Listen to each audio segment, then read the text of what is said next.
We've got just a few minutes left, and that leaves the final of the 4 games, Forza Horizon 6. This is one, we talk about this every time there's a new Forza Horizon game where it's almost a victim of its own success in that it's become so good every time where it's almost tough to get excited about it because you're like, yeah, it's going to be awesome again.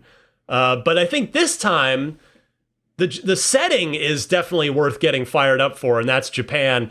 Michael Hyam, I know you and I have talked about, you grew up with Japanese car culture a little bit. What was your reaction to seeing all the little details and new things that Playground is packing into Forza Horizon 6? Yes, this is the Forza Horizon I have been waiting for a very long time. And because, of course, Forza is known for embracing car culture, but taking the setting to Japan and through the developer showcase, understanding like how much they're integrating the environment and car culture and marrying those two things together, and how they're thinking of building that open world, having the dense cityscapes of Japan and also weaving in a lot of its nature. And, the Japanese cars have always been in Forza, but I think like having an emphasis on that is kind of like, that's how I grew up with cars as well, as someone who was in the import scene at a very young age and, customizing my own car in real life and, having some illicit activities in the streets with our cars, and going to import shows and car shows. Like we would pull up to some random ass parking lot and everyone would just like pull up in the parking lot, have our little makeshift car meet. And that's something that they're also emphasizing in this game as well from a multiplayer perspective, is having car shows built into that. So I do like that's a nice little touch there. But I'm excited to explore Japan through cars. And like, drifting has also been a part of Forza Horizon since its inception, I believe. But the toge scene and like toge as a piece of Japanese car culture being emphasized here as well, drifting through a mountain range is, that's a uniquely Japanese thing. If y'all watch Tokyo Drift, that's the whole story right there. So having that in Forza Horizon 6 is just another touch that is making it distinguishable from the other Forza Horizon games. Ryan, like you said, at a certain point, like all these Forza Horizon games are all fantastic, but they all do start to blend with each other. Other than its specific settings. But here, I think that, going to Japan and embracing it in a way that is, that they kind of haven't in the past, that's the thing that gets me excited about this entry in particular.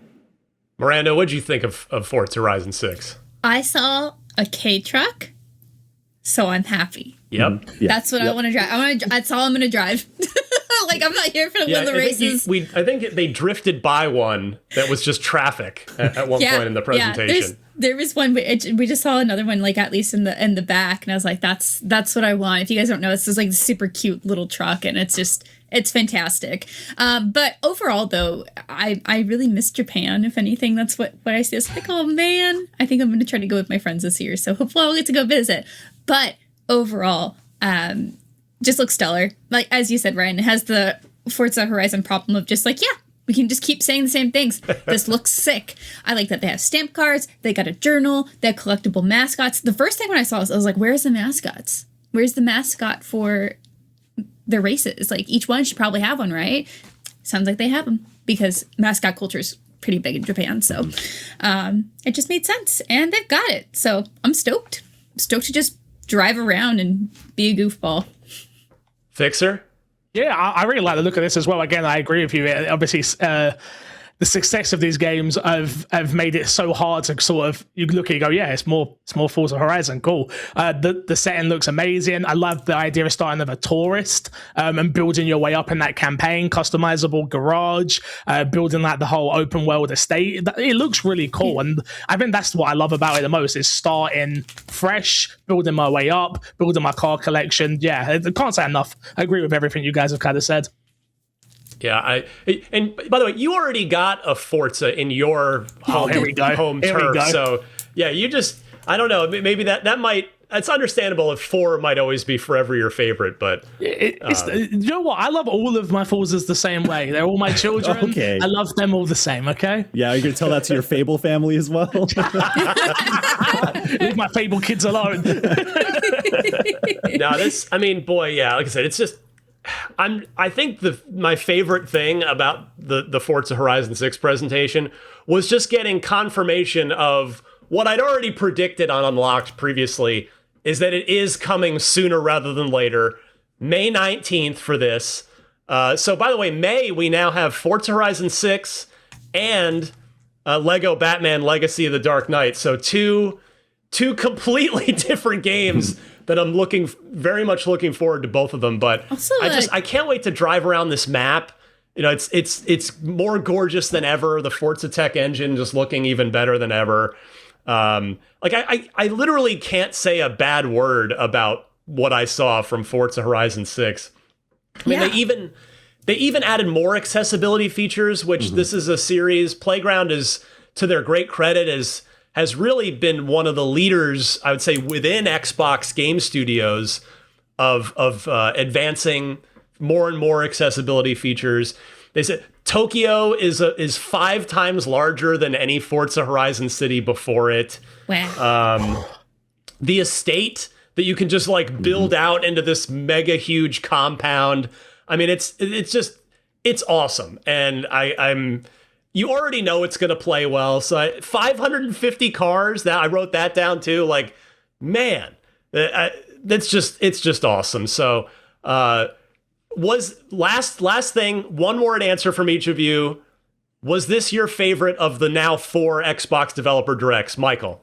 Ooh, it's close. Maybe yes. The clear obscure. I think of the one clear obscure one is probably still my favorite, but I would say probably yes. 2-word answer. Miranda? Yes. You didn't sound super confident, but I'm going to take that. Yes, answer. Yeah. Fixer, was this your favorite, or did one of the other ones jump out at you more? Yes, because I got to podcast with all of you.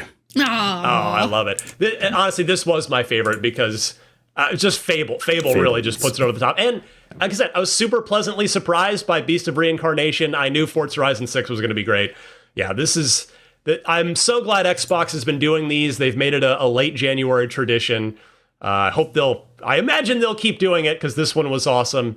So that'll do it. The 4th Xbox Developer Direct is in the books.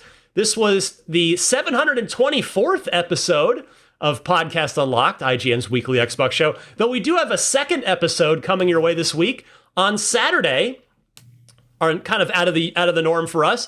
We have a little weekend drop for you. We're gonna drop an episode where we talk all about the top 100 Xbox games of all time, the bottom 75 of the list, and then we're gonna do a follow-up podcast just about the top 25. So join us Saturday for a fun chat about games that span the entire history of Xbox, the top 100 ones we think are the very, very best ever in the history of Xbox. Thanks for checking out this clip from Unlocked, IGN's weekly Xbox show. If you enjoyed it, don't forget to watch the full episode at youtube.com/IGN Games.